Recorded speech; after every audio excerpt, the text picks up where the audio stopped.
A perspectiva humana da realidade, quando não é provida do conhecimento do sagrado, ela é completamente distorcida. Vamos aprender hoje de Jesus a fazer o ajuste da nossa visão.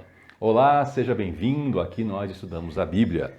Estamos agora no Evangelho de Lucas, no capítulo 18 e já no verso 15.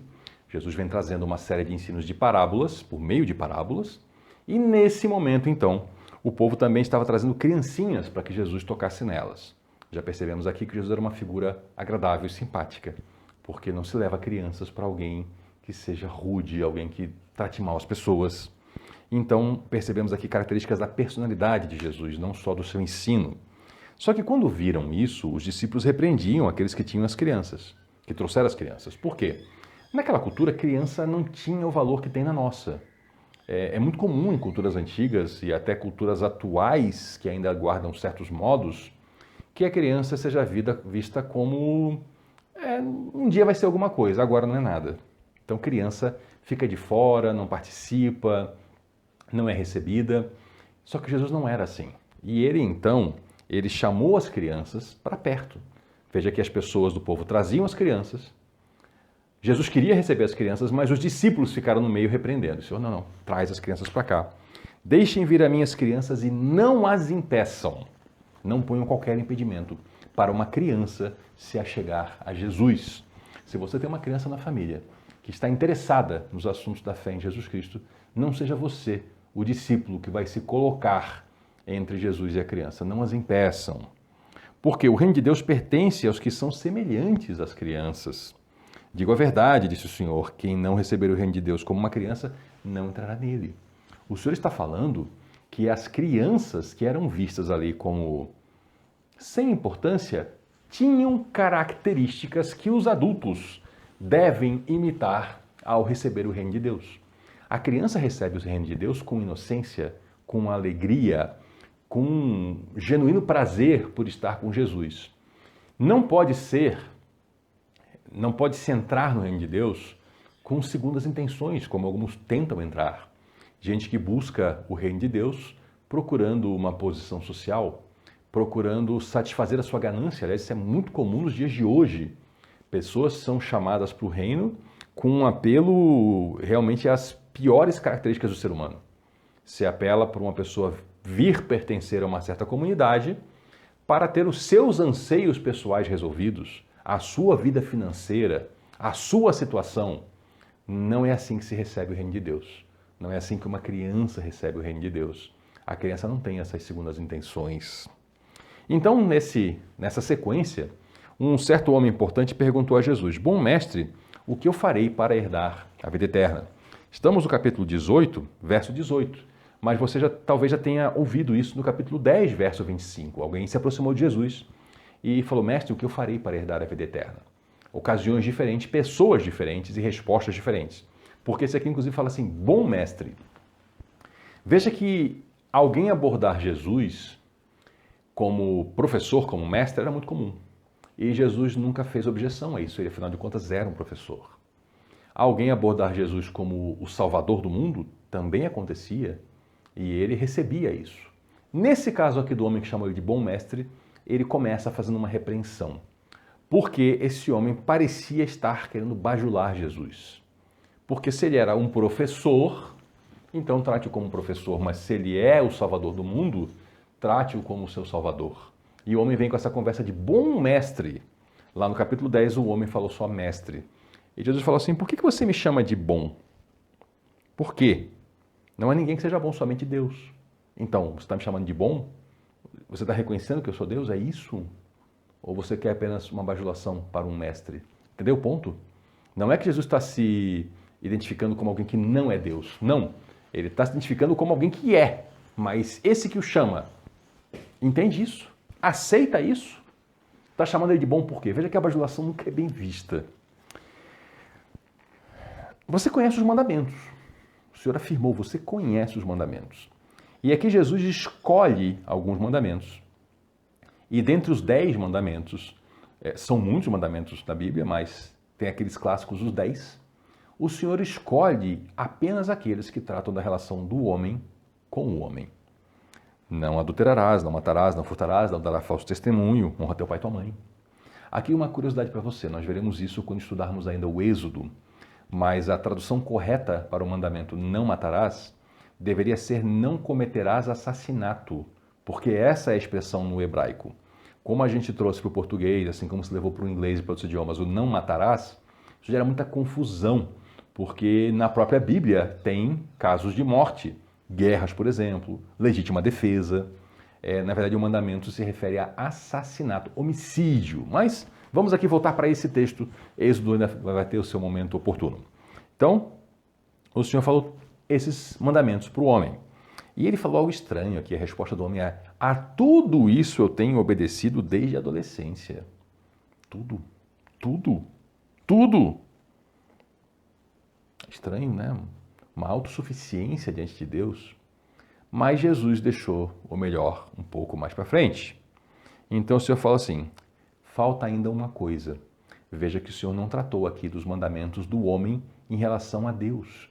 E esse homem aqui nitidamente tinha problemas nessa área, porque Jesus oferece tratamento para aquela área onde ele está doente. É ali que Jesus pega. Jesus não faz uma objeção dizendo: mas naquela ocasião você fez isso, aquilo. Não, não. O Senhor vai ao ponto que dói. É onde mora a idolatria desse homem. É onde mora a substituição do Senhor Deus por um ídolo, por um outro Deus. E Jesus já tratou disso em algumas ocasiões aqui. Mas vamos ver o que ele fala? Falta uma coisa. Venda tudo o que você possui e dê o dinheiro aos pobres, e você terá um tesouro nos céus. Depois siga-me. Esse homem havia trocado a sua vida por dinheiro. Nós sabemos isso pelo conjunto dos ensinos de Jesus. Jesus não exige, nem Jesus nem os seus discípulos depois dele, eles não exigem de outras pessoas que vendam tudo e deem aos pobres e depois sigam a Jesus. Desse homem aqui é exigido isso. Curiosamente, muitos homens na Bíblia fizeram isso voluntariamente, acharam que era melhor para eles se livrar das suas posses. Mas isso não é pedido como regra geral, como um mandamento aos cristãos. E veja que realmente esse homem tinha um problema com isso, porque ele ficou triste. E ele ficou triste porque era muito rico. Veja que esse homem, ele mede a sua relação com Jesus pela quantidade de riqueza que ele tem. Como ele tinha muita riqueza, então não era para ele, na visão dele, um bom negócio seguir Jesus. Porque ele ia abrir mão do que ele considerava que valia pelo seu peso, pela sua quantidade, que era a riqueza material. Então ele se entristece e ele deixou passar a oportunidade de ser um dos discípulos de Jesus, de ser um daqueles 500 originais que fundaram com Jesus a igreja. Ele abriu mão disso, ele foi embora triste. E Jesus, então, vendo essa tristeza do homem, ele fala assim: como é difícil aos ricos entrar no reino de Deus. E é. Não que não seja possível, mas é difícil. Por quê? Existe uma tendência a confiar na riqueza. Vou pegar exemplos bem simples da vida de hoje. Doença. Uma pessoa pobre, ela clama a Deus, é o que ela tem. Uma pessoa rica pode procurar um hospital de excelência com equipamentos e médicos de última geração, até mesmo em outro país. Não que isso necessariamente vai resolver, mas ela pode botar ali a sua confiança. Uma pessoa pobre, diante de certos conflitos da vida, ela senta e chora.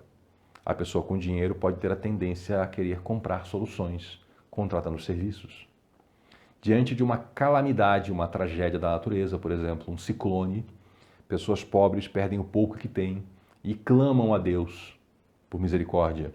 Uma pessoa rica pode perder a sua casa toda e ela tem tantos investimentos que ela rapidamente se realoca em outro lugar. Então é muito fácil alguém se perder por confiar na riqueza. No entanto, a Bíblia é cheia de exemplos de pessoas ricas que confiaram foi em Deus. Então o Senhor prossegue. É mais fácil passar um camelo pelo fundo de uma agulha do que um rico entrar no reino de Deus. Ele está fazendo aqui uma figura de linguagem que chama-se hipérbole, é o exagero. Tem gente querendo dizer que tem um portão em Jerusalém chamado fundo da agulha, que por isso o camelo e tal. Não. O portão fundo da agulha que tem em Jerusalém, ele foi construído, ele foi colocado lá na Idade Média para se encaixar nessa parábola, e não o contrário. Ele não é um portão antigo que já existia em Jerusalém.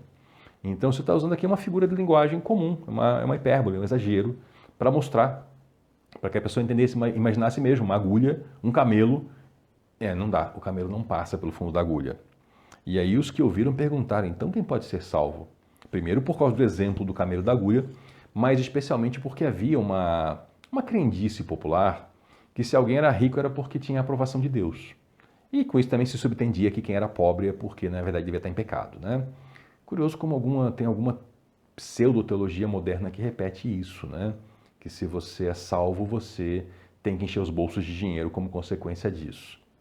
Nada mais longe do ensino de Jesus, né? Uma completa deturpação do Evangelho. E o Senhor respondeu: o que é impossível para os homens é possível para Deus. Passar o camelo pela agulha? Não. O rico ser salvo. Claro que ele também consegue passar o camelo pela agulha, mas um rico ser salvo. Isso não é impossível para Deus. Deus tem salvo muitos ricos ao longo da história. O problema é que muita gente se perde abraçando a riqueza. E aí o Pedro faz uma intervenção e fala assim: Senhor, nós deixamos tudo o que tínhamos para seguir-te. E é verdade. Lembram que Pedro e os outros deixaram suas redes, Mateus deixou o seu emprego na coletoria, e eles foram deixando suas posições e foram seguindo Jesus. E o Senhor falou assim: olha, eu vou dizer a verdade, ninguém que tenha deixado casa, esposa, irmãos, pai ou filhos por causa do reino de Deus, deixará de receber nessa era, nesse mundo, muitas vezes mais, se na vida futura, a vida eterna. O Senhor está falando que essas pessoas que são realmente abnegadas, que abandonam os benefícios da vida para ir com Jesus, nessa vida receberão muito mais. E a conta não é simplesmente que a pessoa, ela abandonou riqueza, vai receber riqueza. Ela vai receber o quê? Família. Só que no plural, famílias. Quantos missionários experimentam isso? Que apesar de não terem nada, tem muitas famílias que os acolhem, que os abraçam, que os recebem. Não tem uma casa sua, mas tem muitas casas para dormir. A ideia é essa, é se tornar alguém que, não sendo mais possuidor de nada, acaba sendo recebido em todos os lugares. Esse ensino de Jesus sobre a riqueza, ele, como todo ensino de Jesus, né, é maravilhoso, exige o nosso estudo para que a gente não caia nesses erros. Os erros que são mais comuns é pegar um trecho aqui, tirar do seu contexto, ler ele sozinho e fazer de um trecho a sua Bíblia. Há pessoas ainda hoje com uma pseudoteologia dizendo que Deus prefere os pobres. Isso não está em lugar nenhum da Bíblia. Aí pegam esse trecho, olha, é difícil um rico entrar no reino de Deus. Só que se a gente virar a página da Bíblia e for avante, e a gente pegar no capítulo 19, é a conversão de Zaqueu, o publicano. E temos lá no final da história de Jesus, Jesus sendo servido por gente milionária, como Nicodemos, como José de Arimateia, que não abriram mão das suas posses para servir Jesus. Eles continuaram servindo Jesus com a sua riqueza. Então não dá para a gente pegar um texto, tirar do contexto e querer fazer disso uma Bíblia. A Bíblia já existe, a gente tem que ler ela toda, estudá-la toda, conhecê-la toda e juntar os ensinos e separar quando um ensino é específico para uma pessoa ou para um grupo de pessoas do ensino que é geral para toda a cristandade. Senão se comete muitos erros e pessoas têm sido inclusive manipuladas a cometer o erro por pessoas de liderança que são inescrupulosas, que conhecem a Bíblia, mas tiram um textinho lá, só tiram fora do seu contexto e pregam. Já comentei aqui, tem alguns textos da Bíblia que esses manipuladores nunca pregam. Alguns textos eles nunca ensinarão, porque são textos que vão desmontar as suas teses malditas. Quero chamar sua atenção para o ensino da Bíblia que fala sobre doutrina de demônios, se referindo a ensinos dados dentro da Igreja do Senhor, que são completamente perversos, porque separam o homem de Deus, trazem sofrimento desnecessário, sofrimento que não tem nada a ver com o Evangelho, para beneficiar essas pessoas. Então leia a sua Bíblia, estude a sua Bíblia, conheça a sua Bíblia, para não só você não ser manipulado, mas também para você poder servir bem a Deus e ter uma vida então repleta desse conhecimento e dessa comunhão com o Senhor. Muito obrigado por nos acompanhar até aqui. Volte na próxima para a gente continuar esse Evangelho, porque aqui nós estudamos a Bíblia. Até lá.